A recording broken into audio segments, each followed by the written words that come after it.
Yuk, ice breaking dulu. Tepuk 1 seperti ini ya. 1, 2. Nah, tepuk 3. 1, 2, 3. Tepuk 1 ke kanan. Tepuk 2 kanan kiri. Tepuk 3 kanan kiri atas. Tepuk 4 kanan kanan kiri kiri. Ya sampai 5 nih, sampai 5. Gampang oh. 1 2. Tepuk 3. 1 2 3. Tepuk 4. 1 2 3 4. Tepuk 5. 1 2 3 4 5. Paham? Ya sekarang tepuk 1. Tepuk 2. Tepuk 3. Tepuk 4. Tepuk 5. 5 kali tepuk 5.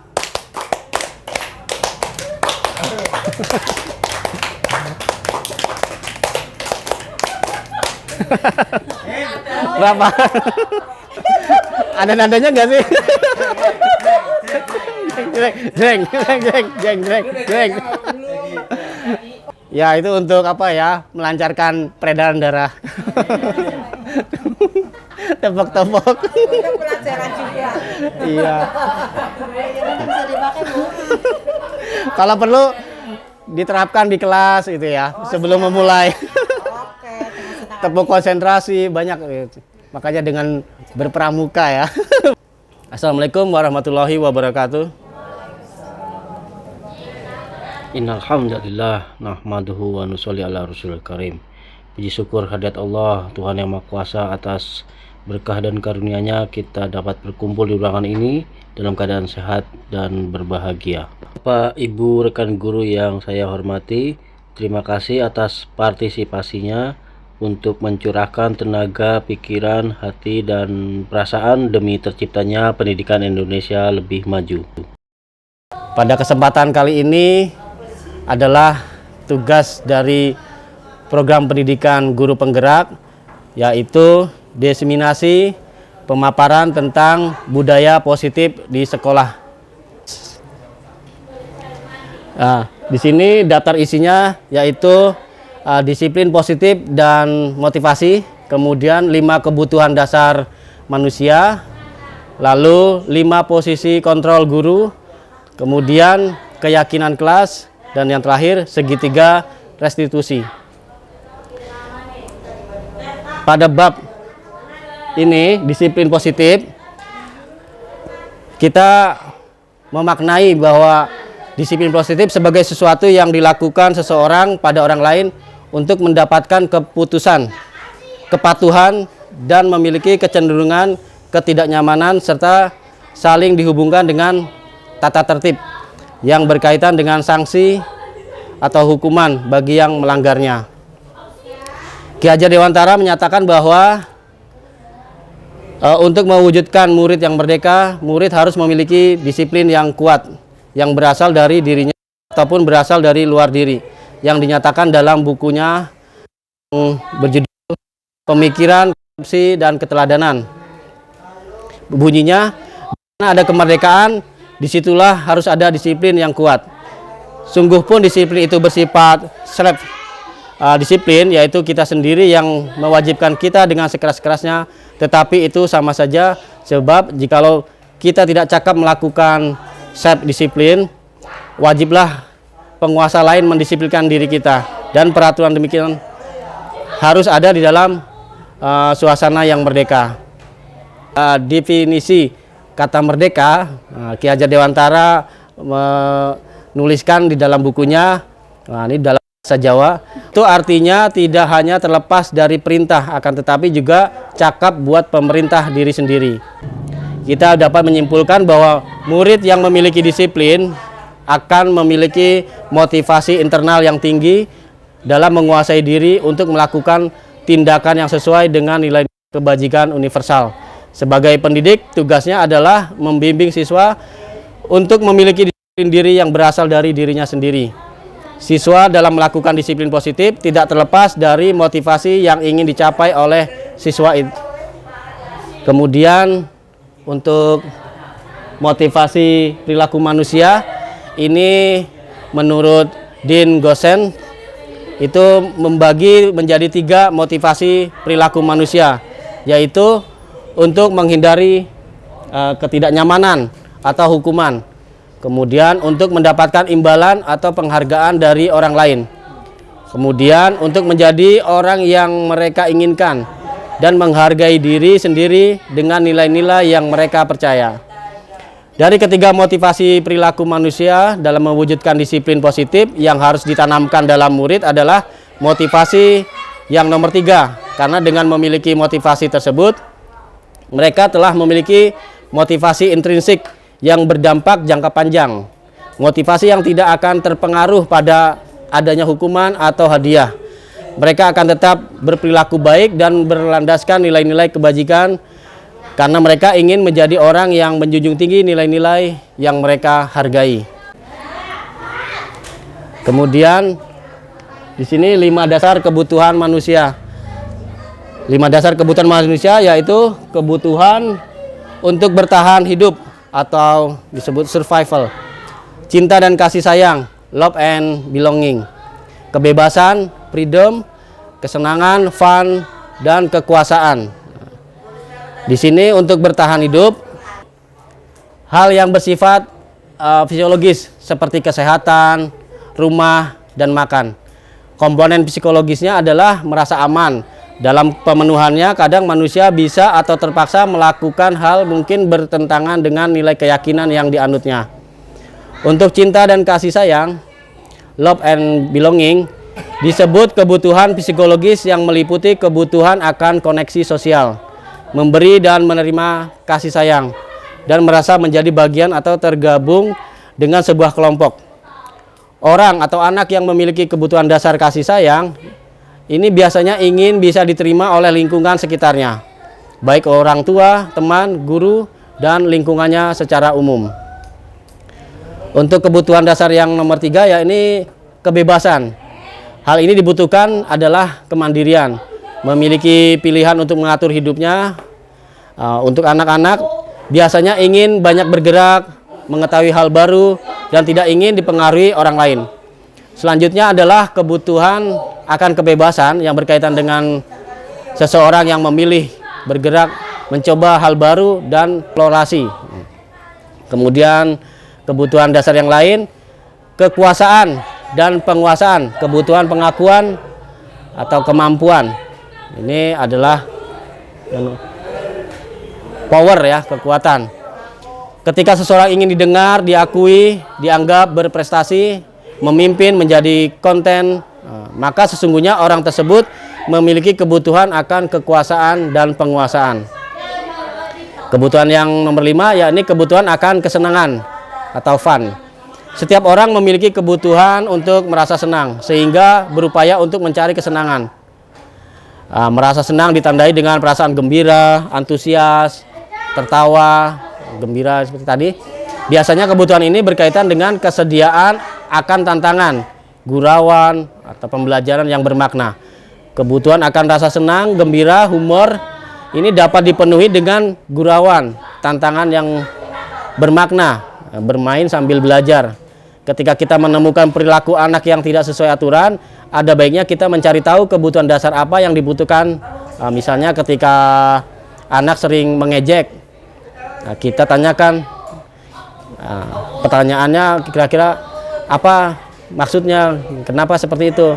Senang saja Bu. Lantas kita tahu sedang memenuhi kebutuhan akan kesenangan, berarti anak pengen butuh kesenangan. Setelah tahu kebutuhan dasar yang hendak anak-anak penuhi, kita bisa membimbing mereka memperbaiki perilakunya. Nah, kita nanti akan melakukan restitusi. Itu kebutuhan dasar manusia, ada 5 ya.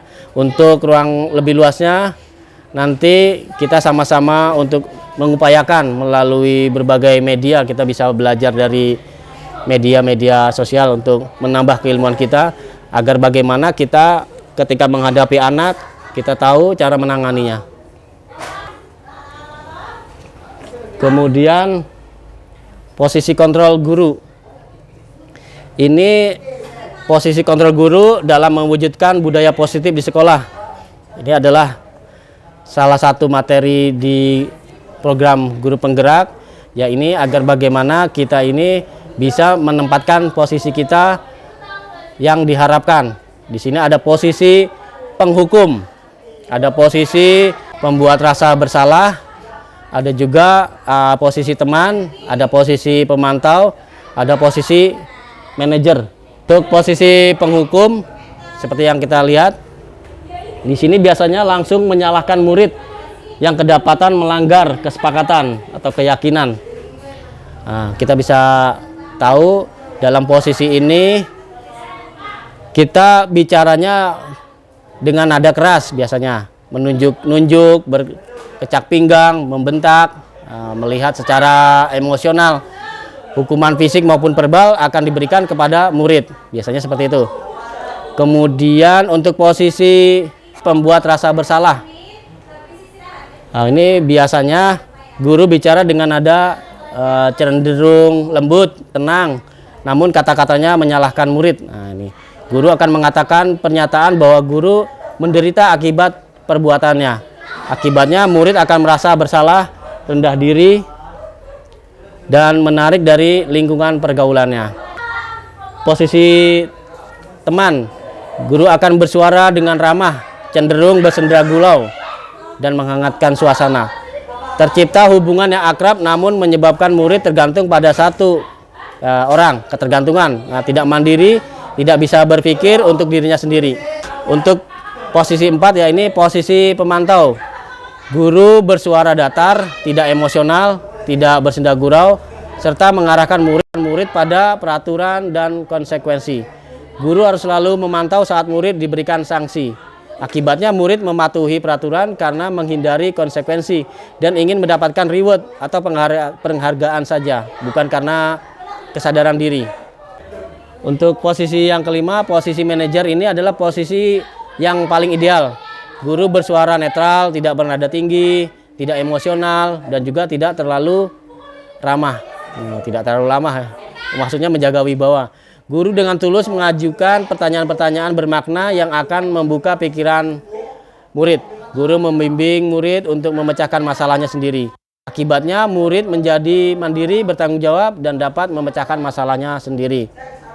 Nah, serangkaian riset ini berdasarkan teori kontrol Dr. William. 5 posisi kontrol ini ditetapkan seorang guru, orang tua, ataupun atasan dalam melakukan kontrol. Kontrol tersebut adalah menghukum, membuat orang merasa bersalah, teman, monitoring atau memantau, dan manajer. Nah, di sini coba kita review untuk posisi menghukum. Tadi kira-kira sikapnya seperti apa? Ada yang tahu? Pak Edi, barangkali tahu sikapnya gimana tadi? Itu berarti dari pada saat anak melakukan kesalahan langsung anaknya dihukum, misalnya dia tidak mengerjakan PR, berarti kamu dihukum berdiri di depan kelas. Oke. Pengetahuan saya. Ya, ya bagus. Ya, Pak Edi sudah berpendapat mengenai posisi guru dengan posisi penghukum. Nah, di sini lebih condong sikapnya terlalu tidak berempati kepada yang melakukan kesalahan. Dan ini ucapannya biasanya dilontarkan, patuhilah aturan saya, atau awas kalau selalu saja salah, kamu selalu saja salah. Jadi si anak merasa selalu salah, selalu pasti kamu yang selalu terakhir mengerjakan tugas. Nah, ini menyalahkan siswa karena kita tidak tahu permasalahan apa yang ada pada siswa. Mungkin karena ada problematika keluarga atau bagaimana. Ini posisi sebagai penghukum. Untuk posisi pembuat orang merasa bersalah, nah ini sikapnya tadi sudah disampaikan, nadanya cenderung lembut, menyalahkan murid tapi juga ya. Ini ucapan yang biasa dilontarkan. Kira-kira siapa yang tahu? Untuk orang yang merasa bersalah nih, pembuat orang merasa bersalah. Ada yang tahu? Ini ucapan yang biasa dilontarkan, misalkan Bapak sangat kecewa sekali sama kamu. Berapa kali Bapak sudah beritahu kamu selalu saja berbuat onar, ya, seperti itu. Ini orang merasa bersalah jadinya. Terus gimana coba kalau orang tua kamu tahu kamu berbuat seperti ini? Nah, jadi si anak merasa bersalah seperti itu. Ini ucapannya. Lalu bagaimana dengan sisi sebagai teman? Nah, di sini posisi teman, guru akan bersuara ramah, cenderung bersenda gurau untuk menghangatkan suasana. Ini tercipta hubungan yang akrab, menyebabkan murid itu menjadi dekat dengan guru, tapi juga tidak mandiri, tidak bisa berpikir untuk dirinya sendiri. Ini biasanya seperti itu ya. Kalau untuk posisi teman, untuk posisi pemantau, ini suaranya itu datar, tidak emosi, tidak bersenda gurau, mengarahkan murid untuk taat pada peraturan dan konsekuensi. Posisi manajer. Nah, di sini posisi manajer yang paling ideal, gurunya bersuara netral, tidak bernada tinggi, ya juga tidak terlalu rendah, tidak emosional dan juga tidak terlalu basa-basi, tidak ramah. Nah, maksudnya menjaga wibawa. Guru dengan tulus mengajukan pertanyaan-pertanyaan bermakna yang membuka pikiran murid. Guru membimbing murid untuk memecahkan masalahnya sendiri. Akibatnya murid menjadi mandiri, bertanggung jawab dan dapat memecahkan masalahnya sendiri. Seperti itu, oke. Next. Kemudian untuk keyakinan kelas,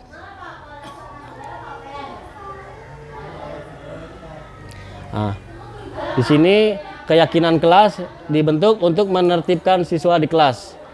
Tujuan dari penerapan keyakinan kelas kita bisa sama baca.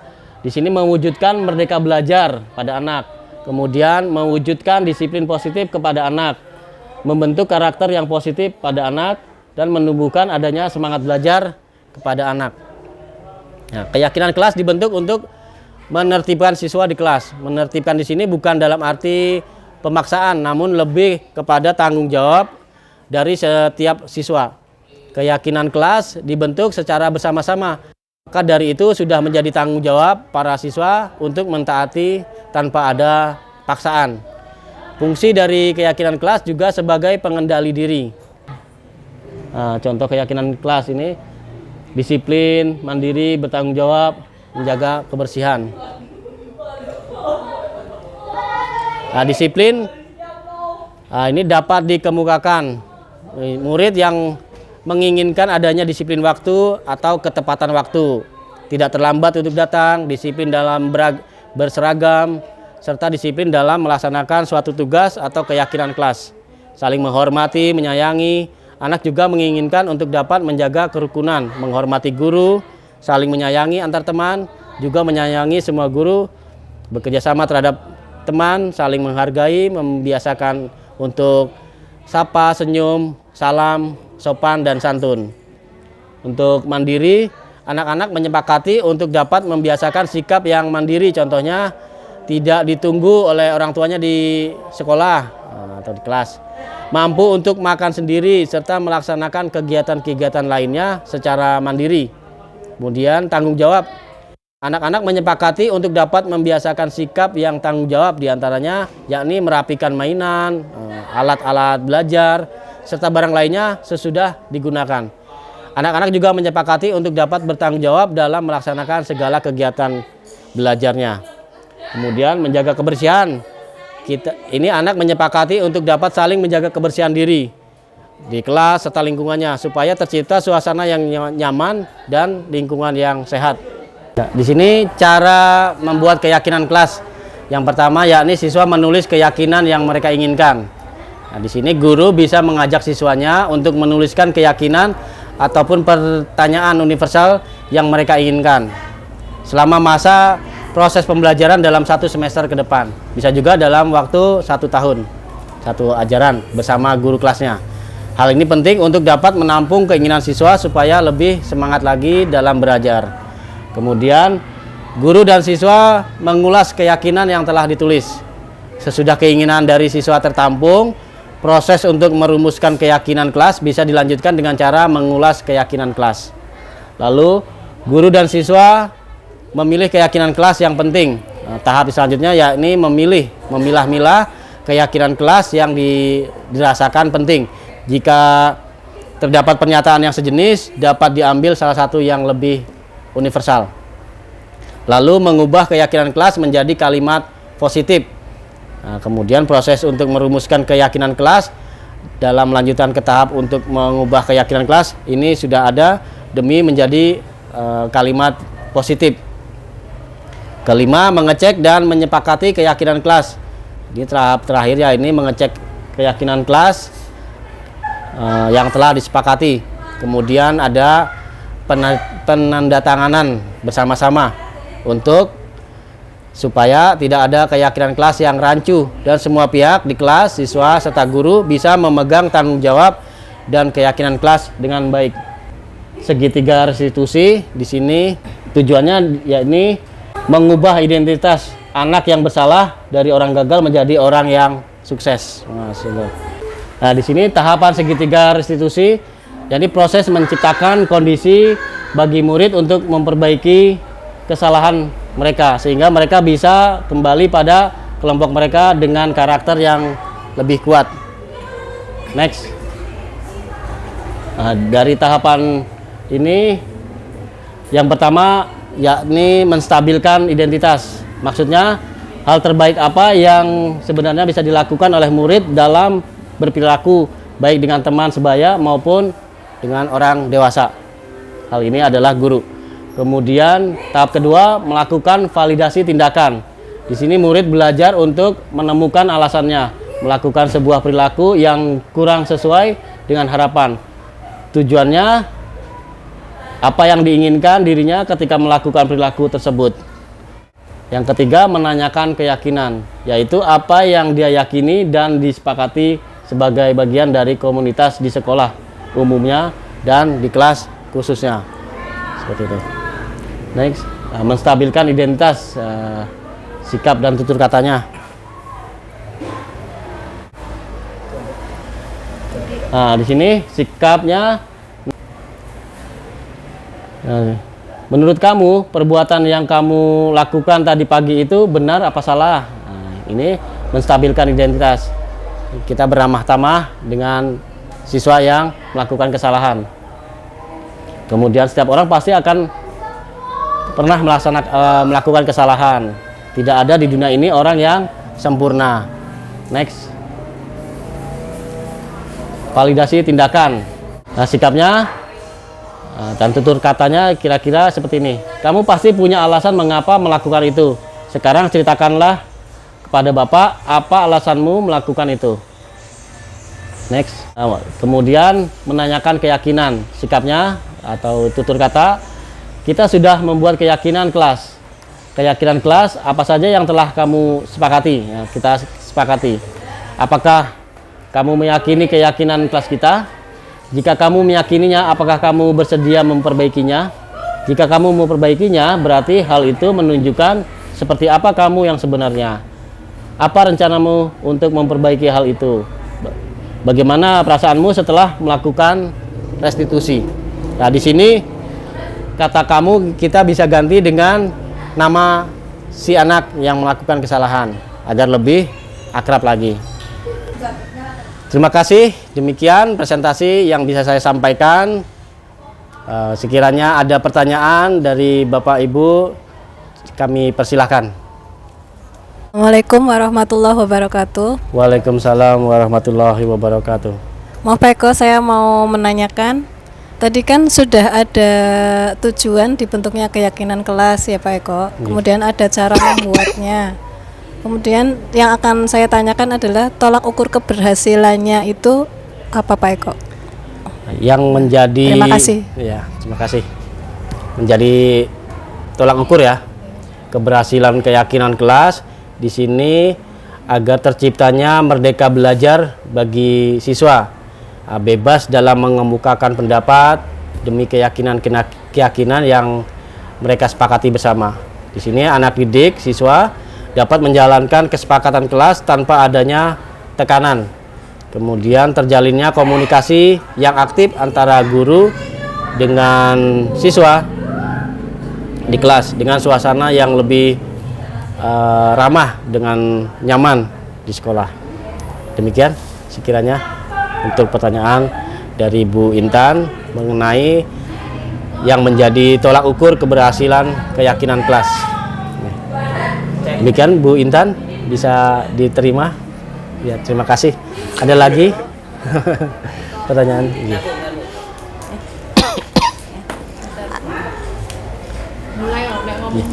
Mulai. Assalamualaikum warahmatullahi wabarakatuh. Waalaikumsalam warahmatullahi wabarakatuh. Terima kasih Pak Eko yang telah menerangkan kami dengan jelas dan gamblang ya. Tapi saya mau bertanya, apa dampak dari penerapan keyakinan di dalam kelas tersebut? Terima kasih Pak Eko. Ya, terima kasih Bu Wanti untuk pertanyaan yang amazing, luar biasa. Ini dampak diciptakannya atau dibuatnya keyakinan kelas, diantaranya yakni untuk kita sebagai guru dan juga siswa akan terjalin komunikasi yang harmonis.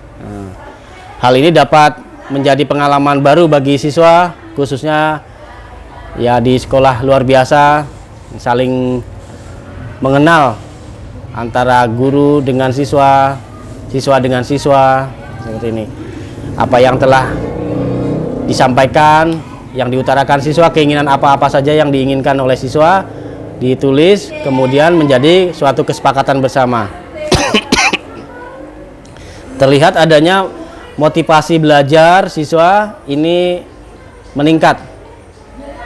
Tentunya dikarenakan adanya komunikasi, diskusi, hal-hal yang positif.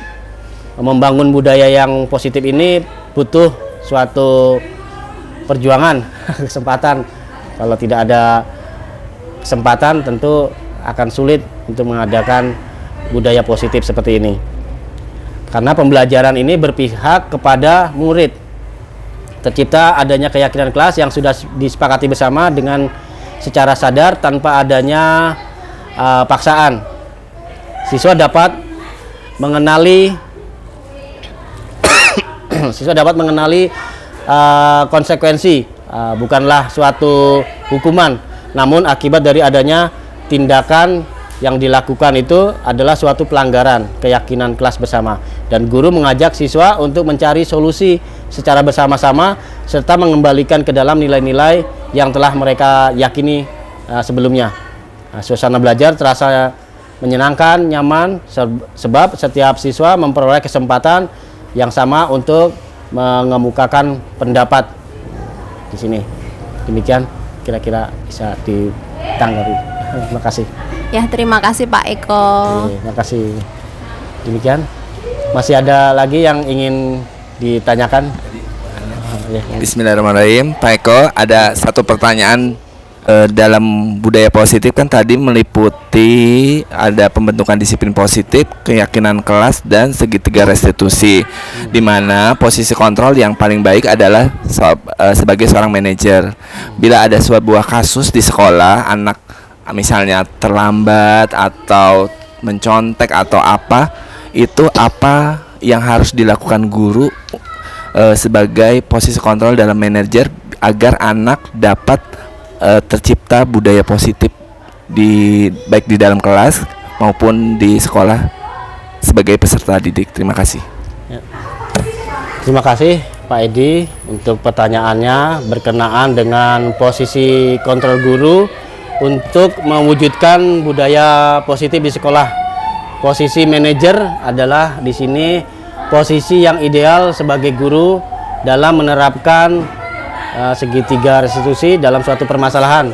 Di sini posisi manajer, kita posisinya di mana guru berbuat sesuatu bersama dengan murid, mempersilahkan murid mempertanggungjawabkan perilakunya.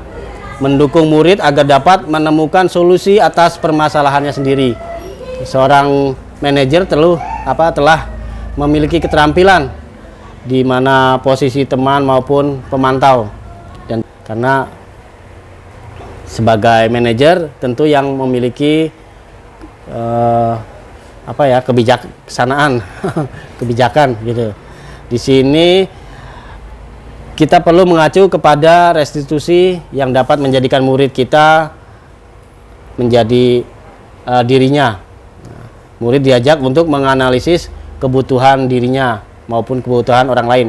Di sini menekankan bukan pada kemampuan membuat konsekuensi, namun dapat berkolaborasi dengan murid yang lain sebagaimana memperbaiki kesalahan yang ada. Nah, ini kadang perkataannya apa yang kamu yakini. Setelah melakukan kesalahan kita tanyakan, kamu ingat apa yang telah kamu buat di keyakinan kelas? Jika kamu meyakini, apakah kamu bersedia untuk memperbaikinya? Tadi seperti itu. Jika kamu memperbaiki, itu menunjukkan adalah sikap kamu yang terbaik. Rencana kamu untuk memperbaiki hal itu bagaimana? Jadi di sini siswa kita upayakan agar mampu untuk mempertanggungjawabkan apa yang telah dibuat. Kita tidak menghukum secara frontal, menjadikan anak merasa bersalah. Akhirnya dia merasa minder jika kita bertemu dengan kita. Di sini kita juga sebagai teman, juga sebagai pemantau untuk di posisi manajer. Kira-kira seperti itu, Pak Edi. Oke, terima kasih Pak Eko. Bila saya tarik kesimpulan, berarti tadi menggunakan tahapan dari segitiga restitusi itu ya, yang menstabilkan identitas, terus memvalidasi tindakan serta menanyakan keyakinan. Seperti itu ya Pak Eko. Ya, semua diikuti semua. Ya. Makasih Pak Eko. Segitiga restitusi. Ya, terima kasih Pak Edi. Boleh. Mohon izin bertanya ya Bapak. Sebenarnya boleh. bukan bertanya, tapi lebih ke konfirmasi aja atas ilmu yang sudah Bapak sampaikan kepada kami terkait keyakinan kelas. Sepenangkapan saya itu keyakinan kelas itu seperti kesepakatan kelas ya Bapak. Berarti nanti kesepakatan kelas itu dibuat bersama-sama oleh guru dan juga siswa. Itu dibuatnya di awal pembelajaran, di awal semester gitu maksudnya. Untuk mencapai tadi yang diantaranya ada disiplin, mandiri, bertanggung jawab, dan juga menjaga kebersihan. Kalau sepenangkapan saya itu seperti itu. Betul atau tidak Bapak? Iya, betul. Mungkin hanya sebatas istilah ya. Keyakinan kelas itu seperti apa yang kita pahami adalah kesepakatan bersama di kelas.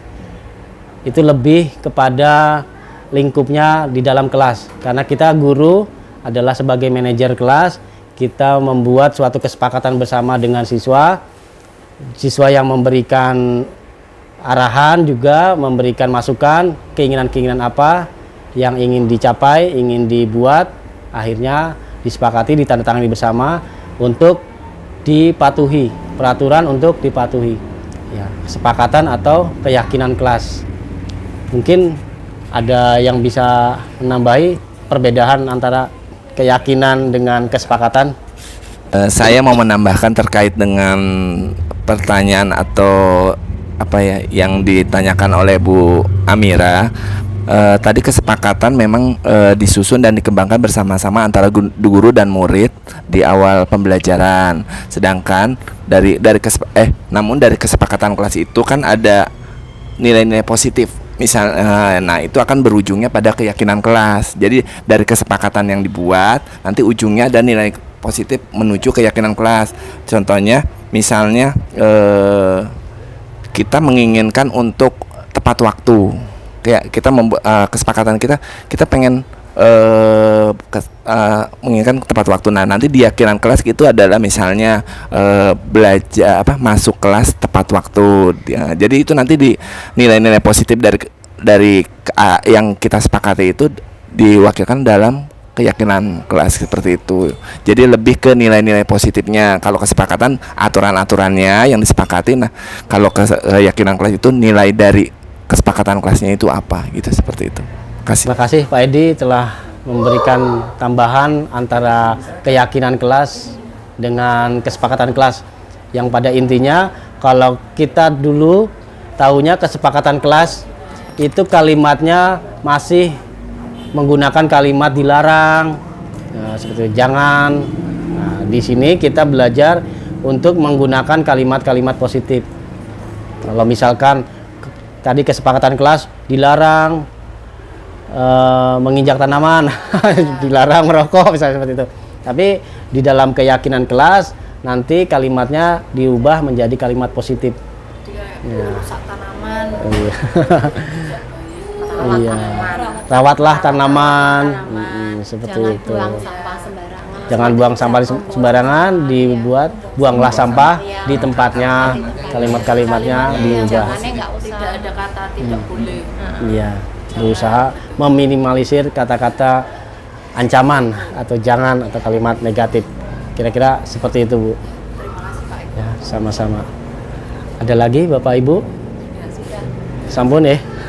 Terima kasih atas kesempatan Bapak Ibu waktunya yang telah sama-sama menyaksikan diseminasi seminar budaya positif yang saya buat di kelas.